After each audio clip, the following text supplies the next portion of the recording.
예, 안녕하십니까. 안드로이드 프로그래밍 2주차 수업 시작하겠습니다. 특히 지난주에 개발 환경들은 다 구축하셨나요? 예. 이번 시간에는 전체적으로 안드로이드 프로그램이 어떻게 구성되고 어떻게 만들어지는지, 그리고 각각의 구조에 대해서 좀 살펴보는 시간을 가져보도록 하겠습니다. 자, 이번 주 일단 목표는 아주 간단한 예를 하나 좀 만들어 보려는 거예요. 툴 사용법을 익히는 시간이라고 생각하시면 될 것 같습니다. 그래서 비주얼 도구를 사용하여 다음과 같은 앱을 작성해 본다. 뭐 이런 얘기는 하는 건데요. 이거보다도 더 간단하게도 해볼 수가 있을 거예요. 자, 일단 안드로이드 프로그램의 구조를 잠깐 보시게 되면요. 이렇게 돼 있죠.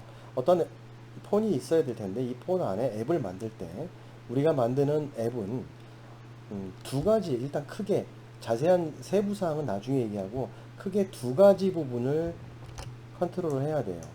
자바 파일과 XML 파일, 즉 소스 파일과 뷰에 해당되는 파일로 보시면 됩니다. 자, 지난 시간에 4대 컴포넌트에 대해서 얘기하면서 액티비티에 대한 얘기를 했습니다. 액티비티는 사진 액자 같은 틀이라고 말씀을 드렸죠. 액자 틀 같은 건데 이 틀 안에 보여지는 영역은 뷰라는 것으로 구성을 합니다. 이 뷰를 XML 파일로 만들어낼 겁니다. 그리고 뭐 기타 서비스들을 제공을 해서 앱을 만들게 됩니다. 자, 그래서 일반적으로 어플리케이션을 만들 때, 앱을 만들 때 사용자 인터페이스를 먼저 수정을 하고 작성을 하고요. 그리고 자바 코드를 작성을 하고 그 뒤에 필요하다면 매니페스트 파일도 수정을 하게 됩니다. 근데 초반에는 매니페스트 파일을 건드리실 일이 없을 거예요. 네, 중반 넘어가면서부터 제가 XML로 되어 있는 이 매니페스트 파일을 수정하게 될 겁니다. 자, 순서 1번 XML UI를 위해서 만들고, 그리고 자바. 근데 만들다 보면 이 두 가지 파일은 서로 다른 파일이죠. UI 파일과 자바 파일은 서로 다른 것이다. UI는 보여지는 영역을 담당하는 뷰의 역할을 한다. 그리고 자바 코드는 동작을 구성한다. 라고 기억을 하시고요. 그렇다면 이 뷰에 어떤 버튼이 있다라고 했을 때 그 버튼이 동작을 하기 위해선 서로 다른 파일이니까 이 동작하는 자바 코드가 뷰가 어떻게 생겼는지를 알아야 돼요. 따라서 이것을 두 가지를 연결해 주는 동작이 있습니다. 마우스를 쓰다 보니까 좀 글씨가 느리거나 안 이쁜데 어쨌든 연결하는 과정을 거칩니다. 그리고 매니페스트는 앱의 기본적인 형태가 어떻게 생겼는지를 지정하는 파일이라고 말씀을 드렸어요.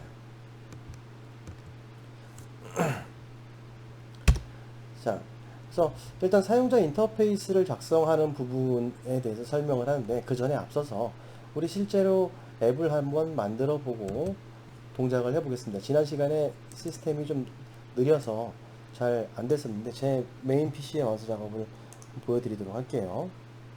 일단 안드로이드 스튜디오를 정상적으로 설치하셨다면 자바 코드까지 그러니까 자바 SDK 설치된 상태에서 안드로이드 스튜디오가 로딩을 하겠죠.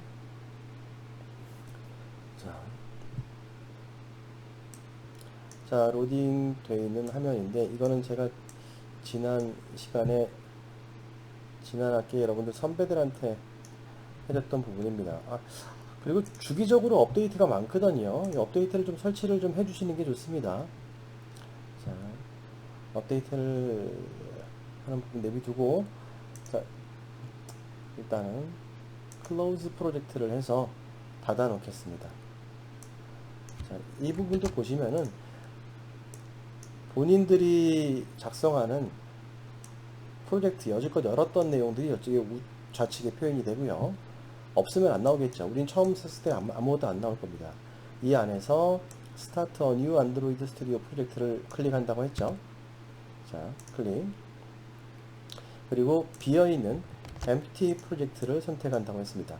뭐 다른 것을 사용하셔도 되는데 초반에 학습을 위해서는 empty 액티비티를 이용하시는 게 효과적이기 때문에 얘를 선택하고요. next.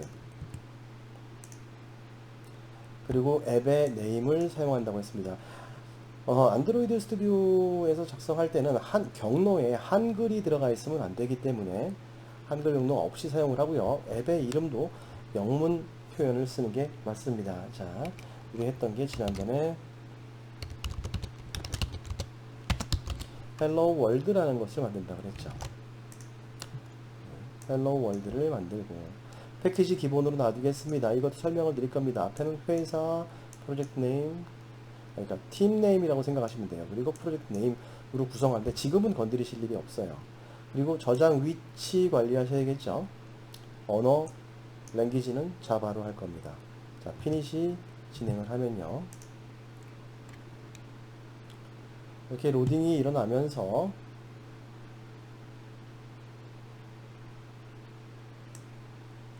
좀 키우겠습니다. 로딩이 일어나면서 XML 파일과 액티비티 파일 두 가지가 열려있는 상태가 될 거예요. 현재는 아무것도 없는 상태입니다. XML도 아주 기본 세팅이 되어 있고 자바 파일도 기본적으로 필요한 것들만 포함이 되어 있는 형태가 될 겁니다. 자, 세부적인 거 다 세세하게 설명을 드릴 텐데 일단 큰 그림만 먼저 보세요. 큰 그림을 봤을 때 두 가지가 되어 있고요. 얘를 실행을 시켜보자 그랬죠. 자, XML 잠깐 보면은 우측에 보면은 코드, 스플릿, 디자인 세 가지 버튼이 있어요. 그럼 XML을 볼 때 디자인을 누르면 디자인 형태로 보일 거고요. 스플릿을 누르면은 코드와 즉 XML 코드와 뷰가 같이 보이고요. 코드만 누르면 XML 코드만 보입니다. 결국은 이 글씨들을 이런 형태로 표시를 하겠다는 얘기입니다. 이 안에 지금 들어가 있는 Hello World라는 글씨만 들어가 있거든요. 자, 디자인 툴을 이용해서 편집을 할 수 있는 것을 교재에서도 설명을 많이 하고 있는데 저는 가급적 추천하지 않습니다. 왜냐하면 세세한 디자인 컨트롤을 할 수가 없습니다. 문제고요. 그래서 코드로 주로 사용을 하거나 스플릿 형태로 만들어서 현재 내가 작업하는 것의 내용이 어떻게 보여지고 있는지 정도만 확인하는 용도로 사용을 할 겁니다. 자, 현재 보면은 우리 아마 여러분들 HTML 배우셨을 거예요. 그때 사용했던 태그처럼 태그가 하나 있고요. 그 태그 안에 속성이 많습니다. 이 태그는 여기서 시작을 해서 여기서 끝이 나죠. 슬래시 하고 끝나는 부분이기 때문에 슬래시로 끝나서 같은 이름을 가지고 있는 부분에 태그가 있습니다. 이 태그 안에 포함되어 있는 얘네들은 전부 다 해당 태그의 속성이 되겠죠.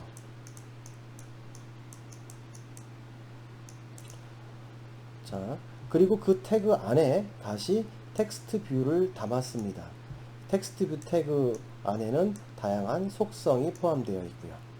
근데 안에 보니까 눈에 띄는 게 텍스트 헬로 월드라고 되어 있네요. 이 얘기는 헬로 월드라는 글씨를 하나 표시하기 위해서 이러한 코드들이 필요하다는 얘기입니다. 자, 일단 기본적인 것에서 실행을 시켜본다면 지난 시간에 우리가 이 AVD를 만들기 위해서 우측 상단에 있는 AVD 매니저를 클릭한다고 했죠. AVD 매니저 클릭하면 창 하나 뜰 거고요. 본인들이 원하는 AVD를 여러 개 만들어 놔도 괜찮습니다. 근데 자, 만들어 볼까요? 그러면 여기 좌측 하단에 Create Virtual Device라는 것을 누르면 창이 하나 다시 뜨고, 그리고 본인들이 원하는 미리 정의되어 있는 정보를 이용해서 만들 수 있습니다. 뭐 제가 그때 말씀드렸다시피 너무 큰 걸 만들려고 하면은 로딩 되는데 메모리 많이 사용하기 때문에 저 같은 경우에 테스트용으로 넥서스 S 정도만 사용합니다. 충분해요.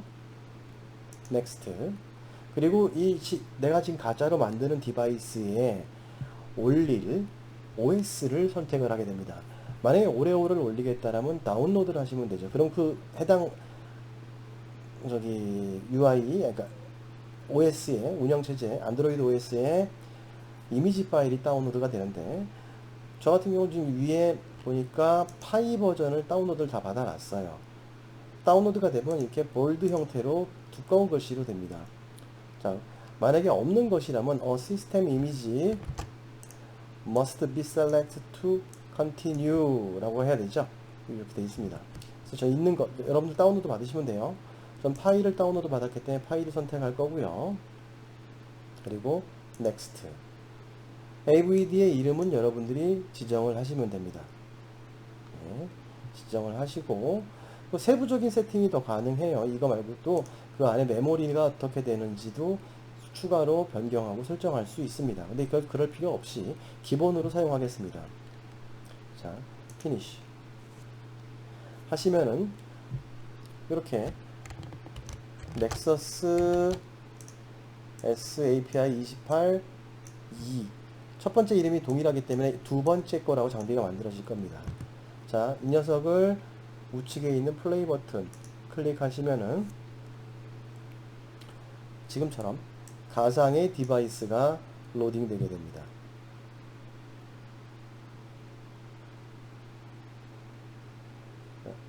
되셨습니까?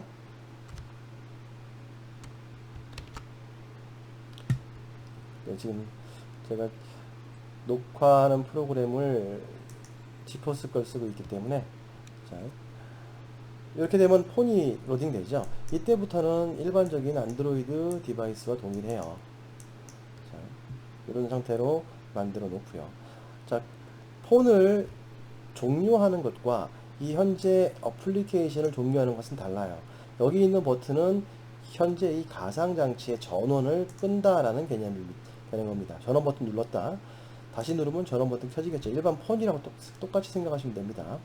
자, X 누르시면은 완전히 종료가 되고요. 자, 이렇게 만들어지면은 두 가지가 포함이 되어 있을 텐데, 자, 끄겠습니다. 제가 에뮬레이터를 안 띄워놓은 상태에서도 얘를 실행을 한다면, 우측 상단에 플레이 버튼 보이시죠? 1, Shift F10입니다. 단축키요. Shift F10을 누르시면요, 에뮬레이터에 관련된 얘기가 나오고요. 그리고 저는 아까 에뮬레이터를 껐기 때문에, 가짜 폰을 껐기 때문에 네, 이렇게 자꾸 왜 Alt 에뮬레이터 사용을 누를까요? 일단 녹음을 계속 녹화를 하겠습니다. 자, 이렇게 되면 해당되는 앱을, 지금 우리가 만든 앱을, 뒤에 있는 앱을 컴파일해서 APK 파일을 만들고, 설치 파일이요. 파일을 만들어서 그 앱을 가상의 폰에다가 옮기고 걔를 설치를 해서 실행까지 자동으로 이루어집니다. 어떤 의미인지 이해되시죠? 굉장히 단순한 구조로 지금 만들어져 있는데, 주의할 사항은 지금 상태에서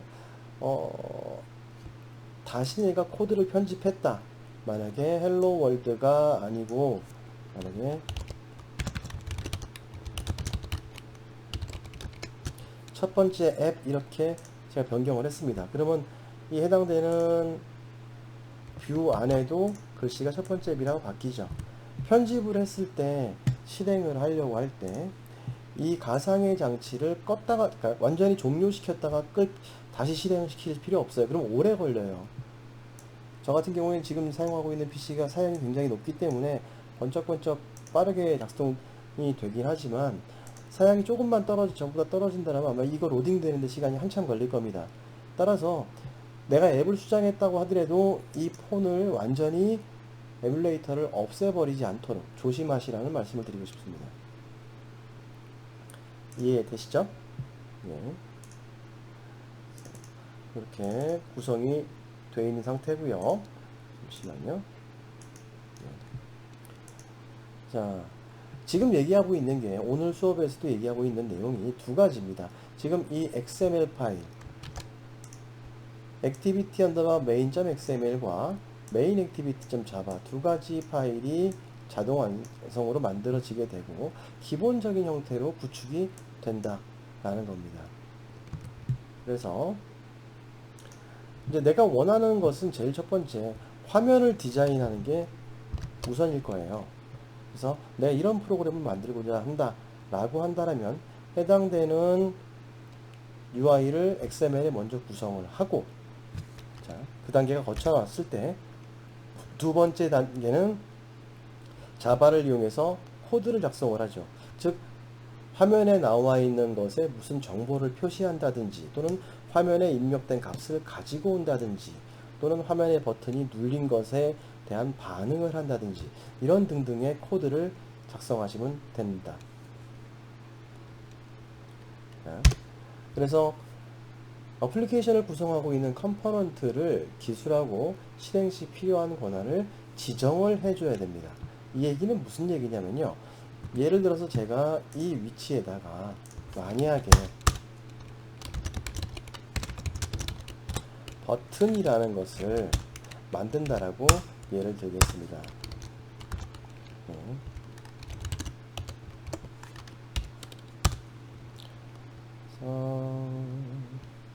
여기까지만 할까요? 그냥 간단하게 버튼이라는 것을 만들어 놓으면, 자, 지금은 문제가 생기는 게, 이게 나중에 설명을 드릴 텐데 레이아웃의 문제 때문에 나타나는 현상인데, 이 위치에 두 가지가 겹쳐서 보여요. 보이시나요? 첫 번째 앱이라는 텍스트와 버튼이 두 가지가 겹쳐서 보여집니다. 그 이유는 이 레이아웃에 따라서 다르게 표시되기 때문입니다. 레이아웃은 나중에 수정을 할게요.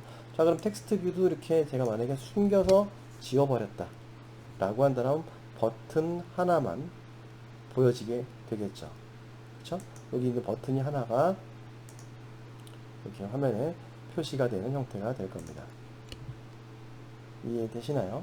일단 넓이와 높이만 주고 텍스트만 주는 형태이기 때문에 그게 크게, 높이는 웹으로 한번 해볼까요? 그러면 좀 정확하게 보이실 텐데, 웹 컨텐츠로 해서 지정을 하면은 이렇게 버튼 하나가 딱 딸랑 들어가 있는 형태가 보여지게 될 거예요. 그러면 이렇게 작성을 하고 나면은 이 어플리케이션이 구성되는 요 녀석, 요 버튼과 자바 파일은 서로 다른 파일이기 때문에 알 수가 없죠.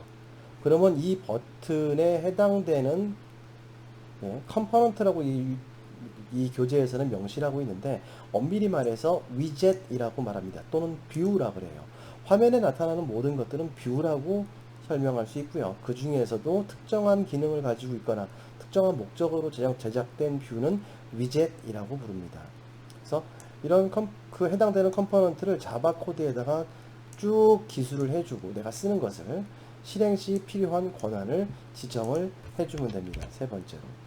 자, 그래서 보여지는 게 좌측에 있는 게 프로젝트 형태를 나타내는 프로젝트 뷰, 이제 오른쪽에 있는 것은 소스 코드를 보는 곳, 그리고 아래쪽에는 컴파일 메시지를 보는 곳이라고 생각하면 돼요.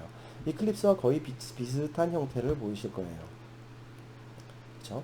근데 한 가지 주의사항은, 여기 보면은 프로젝트를 볼 때 다양한 형태로 바라볼 수 있습니다. 근데 이 나머지 것들도 다 설명을 드릴 거지만 지금은 바라보지 마시고요. 안드로이드라고 선택되어 있는 상태에서 작업을 하시면 됩니다. 안드로이드라고 선택되어 있는 상태에서 진행을 한다 라는 걸 잊지 마시고요. 자, 그래서 패키지 폴더의 설명을 보면 자바는 말 그대로 동작 코드에 해당되는 자바 코드들을 집어넣게 될 거고요. 그래들 스크립트는 일반적으로 빌드라고 해서 우리 프로그램을 이제 프로그램화, 앱화 시켜서 만들 때 필요한 정보들을 적어 놓는 곳이다 라고 생각하시면 되고요. 차차 살펴볼 겁니다. 당분간은 이것도 보실 일이 없을 거예요. 자, RES라는 폴더는 뭐냐면은 리소스 폴더입니다. 즉 각종 자원들이 여기 다 포함이 돼요. 여기서 자원의 의미는 여러분들이 작성한 그 XML 파일이 있죠? 그것도 자원이 될 것이고요. 만약에 여러분들이 소리나 그림을 포함하겠다라고 하면 리소스라는 폴더 하단에다가 작성을 하게 될 겁니다. 자, 매니페스트는 앱의 전체적인 설명을, 모양이 어떻게 생겼다라는 것을, 구성이 어떻게 되어 있다라는 것을 설명하는 부분이다 라고 보시면 됩니다. 자, 그래서 자동 생성된 소스를 관찰해 보면요. 여기에 보니까 패키지 네임 들어가 있죠. 이건 자바 시간에도 제가 패키지 설명을 드렸죠. 즉 동일 프로젝트 내용 안에 세부적인 폴더를 만든 개념이라고 생각하시면 될 것 같습니다. 임포트 하는 부분이 나오는데 이 임포트 하는 것은 내가 작성한 자바 코드 내에 필요한 라이브러리들 또는 클래스들을 임포트하는, 즉 우리 자바 시간에 스캐너 쓸 때 스캐너 임포트 했죠? 동일하게 임포트 한다라고 생각하시면 됩니다. 자, 밑에 있는 것을 보시면요. main activity extends app compat activity라고 되어 있습니다. 클래스로 구성되어 있죠. 클래스. 자바 모양의 클래스. 이게 코틀린으로 가도 마찬가지로 클래스로 구성을 합니다. 다르지 않아요. 자, 여기서 시작해서 여기서 끝나고 그 안에 특정한 기능을 내포하게 됩니다. 자, 액티비티 클래스를 말하게 되고요. 자, 이 얘기는 하나의 앱을 만들면은 적어도 최소한 그림 뷰를 담을 수 있는 액티비티가 하나 이상 존재해야 된다는 얘기가 되겠죠. 그게 없으면 화면에 무엇을 보일 수가 없는 상태가 될 겁니다. 자, 이 자세한 코드는 좀 이따가 설명을 드릴 거고요. 자, 그래서 패키지는 클래스들을 보관하는 컨테이너이다. 일단 일종의 폴더다라고 말씀드렸죠. 일반적으로 인터넷의 도메인 이름을 역순으로 사용을 한다 라고 되어 있습니다. 자, 보면 자바의 랭귀지에 이렇게 들어갈 수 있어요. 스트링 같은 경우 자바의 랭의 스트링 이렇게 들어가 있었죠. 자, 기타 등등 여러 가지 형태를 볼 수 있어요. 근데 그 우리가 사용할 것은 버튼이나 이런 것을 쓸 텐데 자바 X에 있는 스윙에 해당되는 부분은 사용하지 않아요. 우리가 안드로이드에서 기본적으로 만들어 놓은 형태를 사용하게 될 겁니다. 자, 인풋 문장은 외부에서 패키지나 클래스를 포함하겠다 라고 할 때 사용하는 것이고, 앞에 안드로이드가 붙은 패키지, 자, 우리 코드에도 있죠. 자, 안드로이드 보면은 인풋 문장을 확장해 보시면 앞에 안드로이드 이렇게 붙어 있는 게 있습니다. 이 안드로이드라고 붙어 있는 녀석들은 말 그대로 안드로이드가 제공하는 패키지를 의미하게 돼요. 이제 위에 있는 나중에도 패키지 또 사용할 텐데, 자, 특이점이 하나 보이죠. 아래쪽에 임포트 원들은 안드로이드인데 안드로이드 X라는 것으로 또 추가가 되어 있는 부분이 있죠. 얘가 작년도에 추가가 된 부분입니다.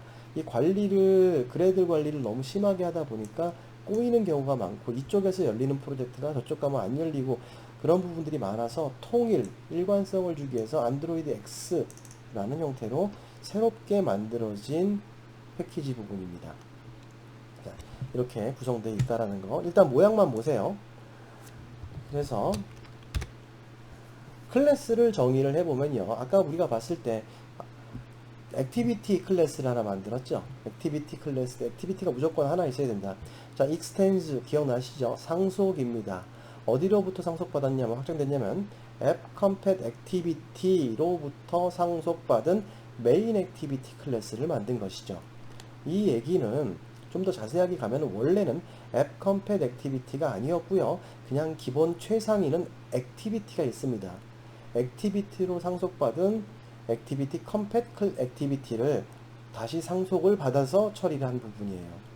이 말은 결국은 내가 이름은 main activity라고 지었지만 상속되기를 activity로부터 상속됐기 때문에 이 main activity 클래스 역시 activity가 됩니다. 즉 앱을 하나 만들면 최초 액티비티 하나 그리고 뷰 하나가 만들어진다는 것이죠. 자, 액티비티로부터 상속받았으므로 액티비티가 된다. 상속관계 잘 기억나시죠? 자, 액티비티는 안드로이드에서 어플리케이션을 구성하는 4가지 컴포넌트 중 하나다. 4대 컴포넌트 말씀드렸죠? 액티비티, 컨텐트 프로바이더, 그리고 브로드캐스트 리시버 이런 것들 제가 설명드렸죠. 지난 시간에. 해당되는 부분 서비스도 있었고요. 이런 부분들로 제일 첫 번째 중요한 액티비티 4대 컴포넌트 중에 제일 첫 번째, 즉 하나의 틀, 액자 같은 것이다 라고 말씀드렸습니다. 자, 어노테이션이라는 부분이 하나 있는데요. 이거는 우리 코드에도 잠깐 보시면요. 이렇게 되어 있죠. at override라고 되어 있습니다. 자바 할 때도 이클립스에서 자동으로 우리가 오버라이드를 하면 오버라이드 저렇게 어노테이션이 들어갔어요. 어노테이션, 요 의미가 어노테이션의 하나다. 어노테이션은 컴파일러에게 추가적인 정보를 주는 것이다. at override는 메소드가 부모 클래스의 메소드를 재정의 하였다는 것을 컴파일러한테 알려주는 겁니다. 굳이 지우실 필요는 없습니다. 없어도 가능하나 굳이 지울 필요가 없어요. 컴파일러에게 오버라이드 됐다는 것을 미리 사전에 알려주는 방법이기 때문에 놔둘 겁니다. 자, 그리고 onCreate라는 메소드가 있는데 이 메소드가 굉장히 중요한 부분이죠. onCreate 메소드는 액티비티가 생성되는 순간에 딱 한 번 호출됩니다. 이 말 되게 중요해요. 딱 한 번 호출된다. 자, 우리가 지금 공부하고 있는 안드로이드에는 메인이라는 함수가 없어요. 자바에서는 메인에서 시작을 했죠. 시작을 하는데 이러한 메소드가 존재하지 않는다. 그렇다면 앱이 시작될 때 최초로 불려지는 함수는 그렇죠. onCreate라는 함수가 됩니다. 즉 얘가 메인이라고 생각하시면 돼요. 단 주의사항은 액티비티가 제가 현재는 하나지만 2개, 3개 되면은 누가 먼저 불려질지는 정의하기 나름이에요. 일단은 기본적으로 최초 액티비티가 로딩 될 때 딱 한 번 불려진다. 한 번밖에 안 불려져요. 그래서 주로 뭘 작성을 하냐면 이곳에는 초기화와 사용자 인터페이스 설정이 여기에 들어간다 라고 보시면 돼요. 그래서 그 액티비티 안쪽에 있는 슈퍼 onCreate라는 부분을 보시게 된 건데요. 뭐냐면 이 코드입니다. 이 코드를 말하게 돼요. 슈퍼의 onCreate. 이 코드는 이렇게 놓고 보면 좀 더 편하게 볼까요? 자, 이 onCreate라는 메소드는 상속받은 것에 오버라이딩 된 것이다. appcompate activity가 가지고 있는 것을 오버라이딩 한 것이 되겠죠. 그러면 이 onCreate 안쪽에 슈퍼의 onCreate는 부모 클래스에 있는 onCreate를 호출해 주는 것이죠. save 번들의 save instance state 이 부분도 추가로 나중에 설명을 드릴 테니까 일단 모양만 보시기 바랍니다. 그래서 이 부분은 부모인 액션바 액티비티 클래스의 onCreate를 호출한 것이다. 여기서는 액션 바 액티비티 아닙니다. 우리는 appcompate 액티비티를 썼어요. 교재하고 약간 차이가 있습니다. 자, 그리고 중요한 메소드 또 하나 set content view 라는 함수는 액티비티의 화면을 설정하는 것이다. 한 가지 설명을 드리면요. 여기서 R 대문자죠. 대문자 R의 의미는 안드로이드 프로젝트의 리소스를 참조하는 참조 객체이다 라고 기억을 하시면 돼요. 자, R은 리소스를 바라보는 것이다. 그럼 우리 코드에서 프로젝트에 보면은 RES 이 부분이 되겠죠. 그렇죠? RES 리소스를 말합니다. RES를 확장해 보면은 그 안에 레이아웃이 보이네요. 레이아웃이 보이니까 여기서 어떤 의미냐? 리소스에서 레이아웃 밑에 액티비티 언더바 메인 여기 안에 들어가 볼까요? 들어가 보면은 액티비티 언더바 메인이라는 게 보이실 겁니다. 보이시죠? 이 파일은 우리가 만들 때 처음으로 만들어지는 XML 파일 얘와 동일한 이름을 가지고 있죠. 그렇죠? 리소스 파일. 자, 한 가지 나중에 또 설명드리겠지만 리소스 안에 여러분들이 파일을 생성을 할 때는요. 무조건 소문자로 만들어야 합니다. 대문자를 만들면 이해를 못해요. 자, 리소스는 대문자 안 쓴다. 소문자를 쓴다.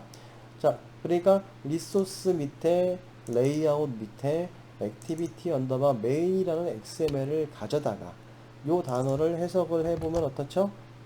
set 설정하겠다. 컨텐츠의 뷰로 설정하겠다. 즉, 요 XML을 나는 화면의 액티비티에 화면에 보여질 뷰로서 설정하겠다. 이렇게 말을 하고 있는 거죠.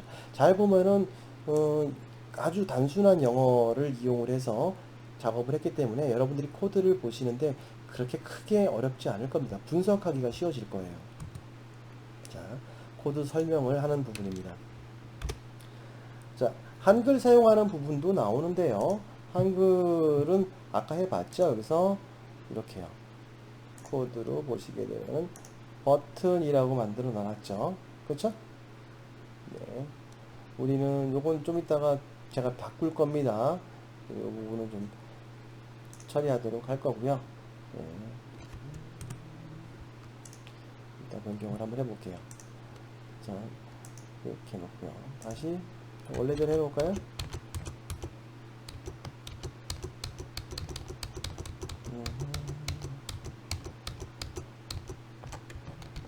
이렇게 만들어 놓겠습니다. 자, 여기다가 글씨 바꿔도 되죠? 그렇죠? 이렇게 한글을 이용해서 쓸 수도 있다. 근데 불행히도 에뮬레이터 안에서는 입력기를 만들었을 때 한글 처리가 잘 안 돼요. 그 부분은 해당 안드로이드 시스템의 이 현재 폰에 있는 것에서요, 우리가 설정하는 부분이 있을 텐데, 그 설정 창에 어디 갔니? 설정이 여기 안 보이네요. 설정으로 가면은 랭귀지를 바꿔주면 전체적인 한글 랭귀지를 바꿔주기 때문에 정상적으로 처리가 될 겁니다. 좀 이따 다시 설명을 드리고요. 한글도 사용할 수 있다 라고 보시면 돼요. 자, 그 다음에 XML을 다시 편집하는 부분으로 넘어왔는데요. 이 부분부터는 2교시에 다시 설명을 드리도록 하겠습니다.